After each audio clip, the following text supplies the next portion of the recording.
이 9장은요, 이 8장 마지막을 보면은 이 노아의 홍수가 그치고 이제 밖으로 나오게 됐죠. 밖으로 나온 노아가 하나님께 이제 번제를 드리게 됩니다. 이제 감사의 은혜로 번제를 드렸을 때에 하나님께서 주시는 그 약속으로부터 8장 마지막 부분을 이제 시작합니다. 그러면서 오늘 본문의 이제 9장의 앞에 보면은 이제 9장 1절에 이런 말씀이 있습니다. 하나님이 노아와 그 아들들에게 복을 주시며 그들에게 이르시되 생육하고 번성하여 땅에 충만하라. 예, 아멘. 이 말씀 어디서 보셨습니까? 예, 창세기 아담과 하와에게 주신 약속이죠. 아담과 하와에게 생육하고 번성하여 땅에 충만하라. 이 약속이 이 노아의 홍수에서 리셋이 되죠. 예, 땅에 사람들의 죄가 관영하여 많은 사람들이 하나님 앞에 나아가지 못하였기 때문에 하나님께서 진노하시고 땅에 홍수를 내리셨습니다. 그리고 노아로부터 다시 이 약속을 시작하겠다라고 약속을 하시죠.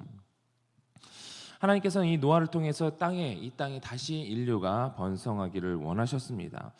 그러기 위해서 먹을 것이 있어야 되지 않겠습니까? 땅에 있는 모든 것을 다 이미 이제 쓸어버려진 상황이기 때문에 먹을 것이 없습니다. 그렇기 때문에 하나님께서는 이 노아를 통해서 뭐 여러 가지 농작물도 심게 하는 지혜를 주셨을 겁니다. 그래서 노아는 포도나무 등 여러 농작물을 심었을 것이고, 그리고 하나님의 은혜로 이 풍성한 열매들이 맺혔을 겁니다.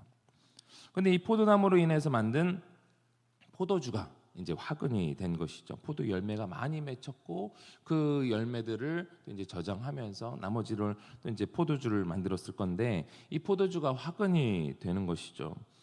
노아는 한동안 이 여유를 즐기며 포도나무 열매도 많이 맺었겠다. 한가롭게 이 포도주를 마시고 취하게 되었습니다.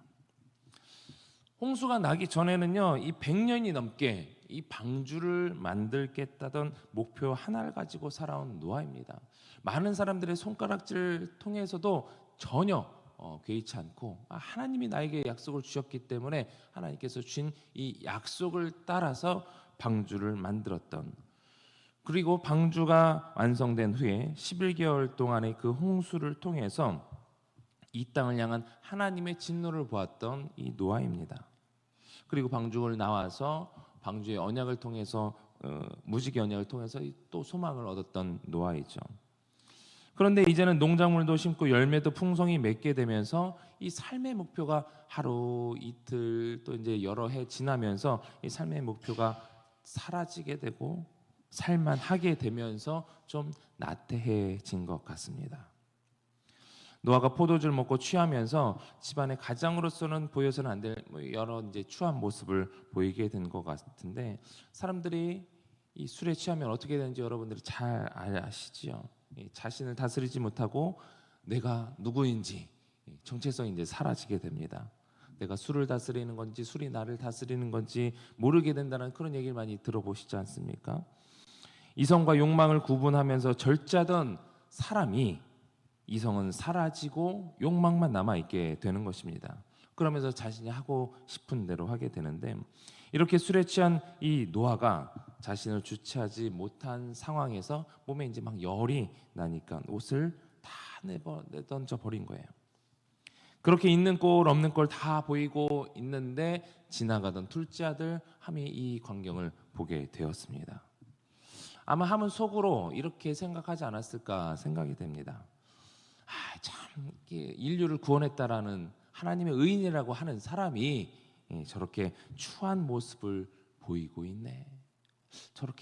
저런 사람이 어떻게 하나님께 의인이라고 인정을 받았을까? 그러면서 자기 형제들에게 가서 아버지의 이런 허물을 보았다라고 고자질을 하죠. 그런 상황에서 셈과 야벳은 그 이야기를 듣고 옷을 덮어줄 옷을 가지고 가서 뒷걸음질 치며 그 방으로 노아에게 가서 그 노아의 허물을 덮어 주었습니다. 이들 역시 아버지 허물을 얼마든지 충분히 볼 수 있었음에도 불구하고 보지 않고 덮어 주었다라고 말씀을 하고 있습니다. 굳이 이런 이야기를 성경에서 왜 적었을까요? 이것에 있는 은혜가 있기 때문입니다. 사람들은 누구에게나 허물이 있습니다. 그 허물을 덮어주는 것이 필요하다라는 것이죠. 우리 자신은 남의 허물에 대해서 이야기하기를 좋아합니다. 남의 허물에 대해서 이야기 안 해보신 적이 있으십니까? 크고 작은 거 그냥 누군가의 이런 약점이 있다, 이런 허물이 있다라고 했을 때 속으로는 이건 이제 바로 얘기하시는 분들도 있겠지만 속으로는 내가 이 얘기를 알고 있네, 나만 알고 있네, 누군가 뭔가를 얘기하고 싶네, 그런 마음들이 듭니다. 그래서 우리가 이제 누군가와 대화를 할 때에 한 번쯤은 이렇게 한번 필터를 할 필요가 있어요. 이게 어떤 사람의 허물이 있을 때에 그 허물을 위해서 우리가 때로는 기도할 필요도 있습니다. 근데 그것이 아니라 이 사람 이런 허물이 있어, 얼레리 꼴레리 하고 그런 반응으로 우리가 거기서 멈춘다라고 한다면 우리는 그리스도인으로서의 올바른 모습으로 살고 있는지 아닌지를 한번 점검해 볼 필요가 있습니다. 때로는 허물에 대해서 내가 알고 있을 때 그 사람을 위해서 그냥 내가 알고만 있는 것이 아니라 함께 중보할 필요도 있습니다. 이런 허물이, 이런 약점이, 이런 어려움을 가지고 있는 사람이 있는데 우리가 그 사람을 위해서 기도합시다. 물론 이 기도의 제목을 내놓을 때도 정말 믿음의 동역자여야죠. 기도의 동역자인 사람한테 얘기해야죠. 막 이 사람은 어디를 가나 보면 이제 그 스피커라고 하는 사람들이 있죠. 동네방네 이 사람한테 들어가면은 모든 사람이 다 알게 된다라는 그런 사람들. 그런 사람들에게 그냥 나도 어디 가서 한번 이렇게 떠벌려줘, 이렇게 얘기를 해줘, 이렇게 하는 거나 똑같습니다. 그런 사람들이 아니라 정말 기도의 동역자가 있다라고 한다면 그 사람들에게는 이런 분들을 위해서, 또 저런 사람들을 위해서, 때로는 이것이 우리의 교회의 우리 공동체의 문제일 수도 있습니다. 그것을 세상 사람들에게, 교회를 알지 못한 사람들에게 전하면 어떻게 되겠습니까? 교회의 허물을 들춰내는 꼴입니다. 그것이 아니라 우리 교회에 이런 문제가 있는데 우리 함께 기도합시다. 이런 어려움이 있는데 함께 기도합시다. 우리의 끝은 늘 항상 기도합시다가 되어야 할 줄 믿습니다. 아멘. 함처럼 남의 허물을 들춰내는 모습을 우리가 보게 되는데 사실 남도 아니잖아요. 자기 아버지인데 어쨌든 우리는 늘 덮어줄 수 있는 여러분들이 되시길 바랍니다. 현대인들은 내적으로 외적으로 많은 상처들을 받고 안고 살아갑니다. 왜냐하면 그 어느 시대보다 이 자존감이 많이 낮아져서 그렇습니다. 특히 우리 대한민국 사람들의 성향상 더 상대방과 다른 사람들과 이제 비교하는 것을 좋아하는 건지 모르겠지만 많이 이제 비교하는 것 같아요. 우리 한 사람 한 사람 자체가 얼마나 존귀한 사람입니까? 존귀한 사람 아닙니까? 네, 그렇죠. 여러분 존귀합니까? 존귀하지 않습니까? 존귀해요. 존귀합니다. 너무나 소중한 사람들이에요. 특히 우리가 그리스도인이라고 한다면 하나님께서 그렇게 인정하셨다, 귀하고 존귀하다라고 하나님께서 인정하셨다는 사실을 기억하시길 바라요. 그렇기 때문에 다른 사람들이 상대방이 나에게 뭐라고 아무리 그렇게 얘기를 해도 그거는 그 사람의 평가일 뿐이에요. 세상의 기준일 뿐이에요. 하나님 보시기에는 여러분 한 사람 한 사람 귀하게 만드신 줄 믿으시기 바랍니다. 우리 그 아들, 큰 애들 이제 둘은 보면요, 맨날 와서 얘기하는 게 아빠, 형아가 나한테 뭐라고 했어. 아빠, 동생이 나보고 뭐라고 했어. 그래서 저는 항상 얘기하는 게, 야, 그게 맞는 말이 아니야. 특히 이제 뭐 별거 아닌 거, 야, 형아가 나보고 못생겼대, 뭐 이런 얘기 많이 해요. 야, 너 못생겼어, 잘생겼어? 본인이 알아요. 잘생겼대요. 예. 야, 그러면 그걸로 된 거지. 왜 형아 말로 가지고 왜 상처를 받고 그러냐? 너는 잘생겼어. 친구들 혹여나 너한테 뭐라고 해도 너는 잘생겼으니까 그거 가지고 너 절대로 상처 받지 마. 제가 항상 그렇게 얘기를 해요. 그것뿐만 아니라 여러 가지 얘기로 그런 얘기를 합니다. 아빠가 잘생겼다고 하면 잘생긴 거예요. 하나님이 잘생겼다고 하면, 이쁘다고 하면, 존귀하다고 하면 존귀한 분이신 줄 믿으시기 바랍니다. 특히 이제 우리 요즘 시대에는 그 유튜브가 사실 문제입니다. 유튜브를 이렇게 보게 되면 어떻습니까? 많은 사람들이 이제 자기의 사생활을 보여줘요. 근데 자기의 안 좋은 모습 보여줍니까? 좋은 모습 보여줍니까? 좋은 모습 중에 막 럭셔리한 모습을 막 보여줍니다. 그러면은 그걸 보는 우리는 한편은 뭐 좋은 입장에서 보면 뭐 대리만족, 뭐 어딜 여행 간다든지 이런 보면은 대리만족을 느낄 수 있어요. 근데 한편으로 이게 좀 자존감이 낮은 사람 입장에서 보면 어때요? 와, 저 사람은 저렇게 막 호화롭게 노는데 난 뭐지? 난 지금 방구석에서 지금 뭐 하는 거지? 이렇게 상대적인 박탈감을 많이 느낀다고 해요. 그러니까 얼마나 자존감이 떨어지겠습니까? 나는 이거밖에 안 되는구나. 그렇게 자존감이 낮아진 많은 사람들의 우리의 허물을, 그 사람의 허물조차 우리가 드러내면 그 사람은 얼마나 더 깊은 수렁으로 빠지겠습니까? 들춰내는 것이 아니라 덮어주시길 바라고, 덮어주면서 하나님이 존귀하게 여기셨다라고 그분들의 좀 믿음을 세워줄 수 있는 여러분들이 되시길 바랍니다. 사실 우리는 모두가 다 허물이 있는 사람이잖아요. 내가 평가하고 있는 상대보다 나의 허물이 더 많을지도 몰라요.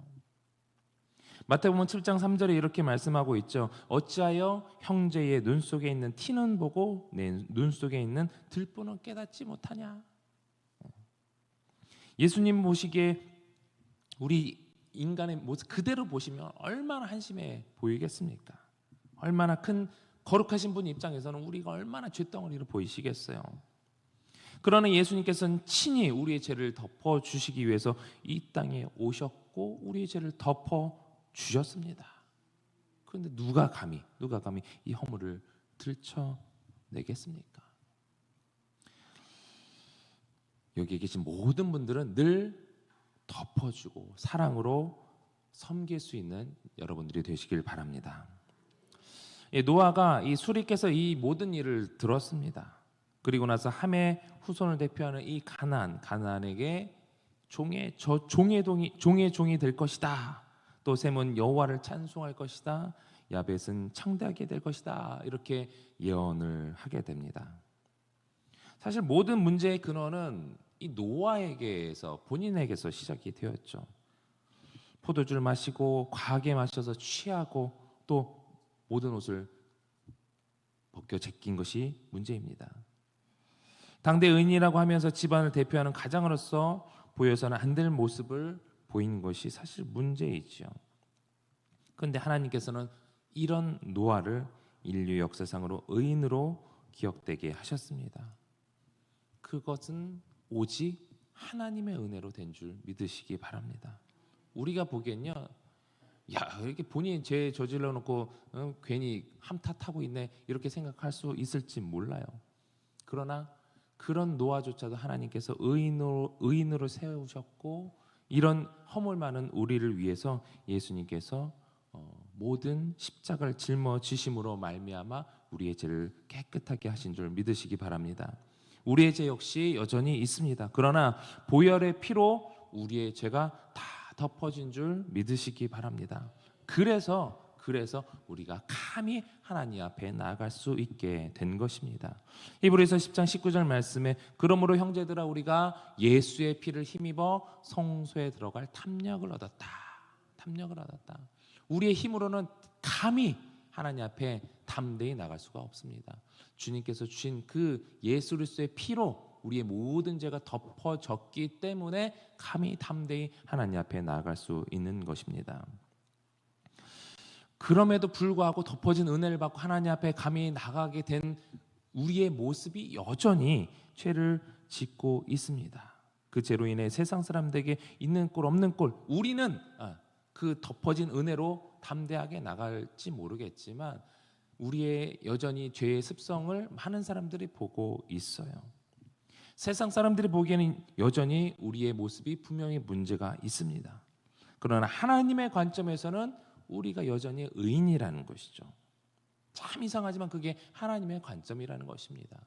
우리는 그 말씀에 근거해서 그 약속에 근거해서 하나님께 나아가고 하나님을 찬양하고 하나님을 예배하는 것입니다.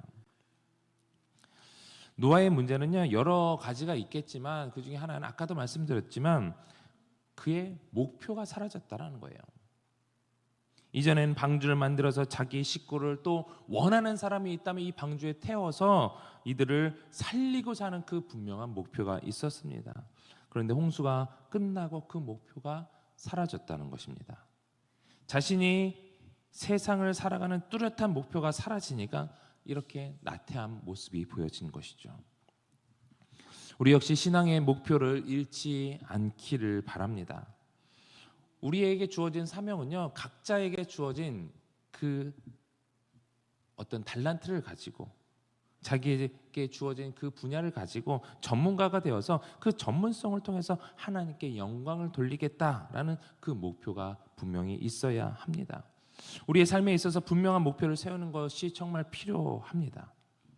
그리고 내가 그리스도인이라는 그 정체성 가운데 흔들리지 않는 그 뿌리를 가지고서 살아가는 것이 너무나 중요합니다. 그것이 우리로 하여금 세상의 가치관을 따라서 흔들리지 않게 되는 우리의 뿌리가 되는 거예요. 그렇지 않는다고 한다면 우리는 세상에서 세상 사람들이 이것을 좋아한다, 나도 따라가서 거기서 똑같이 죄를 짓게 되고, 세상 사람들은요 우리의 그런 모습을 보고 판단하게 되어 있습니다. 우리 입장에서는요, 세상 사람들이 날 판단하든 안 하든 내가 하나님과의 관계에 제대로 정립이 되었으면 사실 상관은 없어요. 그런데 하나님께서는 분명하게 말씀하셨죠. 생육하고 번성하라. 생육하고 육체적인 생육과 번성이 아니에요. 영적인 생육과 번성이 하나님께서 우리에게 주신 사명인 줄 믿으시기 바랍니다. 그렇기 때문에 우리는 우리에게 주어진 이 권한을 가지고, 이 자유를 가지고 내 마음대로 살아가는 것이 아니라, 누군가 내 죄를 덮어주기를만을 바라고 기다리는 것이 아니라 오히려 덮어주고 사랑해주고 더 섬겨주는 마음으로 많은 사람들을 하나님 앞으로 인도해야 될 사명이 있는 거룩한 하나님의 백성인 줄 믿으시기 바랍니다. 그런 그리스도인으로서의 정체성을 분명히 하시고, 오늘도 주님께서 주신 그 사명이 무엇인지 그 사명을 따라 살아가는 여러분들이 되시기를 주님의 이름으로 축원합니다. 우리 함께 오늘 말씀 주신 말씀 가지고 기억할 때에, 하나님, 내게 아직 남을 덮어주지 못하는 그런 불편한 마음들이 있습니까? 주님께서 나의 모든 죄를 다 덮어주셨듯이 하나님, 나 역시 다른 사람들의 허물을 덮어줄 수 있는 넉넉한 마음이 우리 가운데 있게 해달라고 기도하시고, 또 더 나아가서 주님의 마음으로 그들을 사랑하고 더 섬길 수 있는 마음을 허락하여 달라고 기도하시고, 교단 총회 일정을 보내시는 우리 담임 목사님을 위해서, 또 우리 창립 47주년 기념 행사를 위해서, 또 둔천동 시대가 활짝 열릴 수 있도록 또 각자의 기도 제목을 놓고 우리 주님 3번 간절히 부르고 통성으로 기도하겠습니다. 주여, 주여, 주여.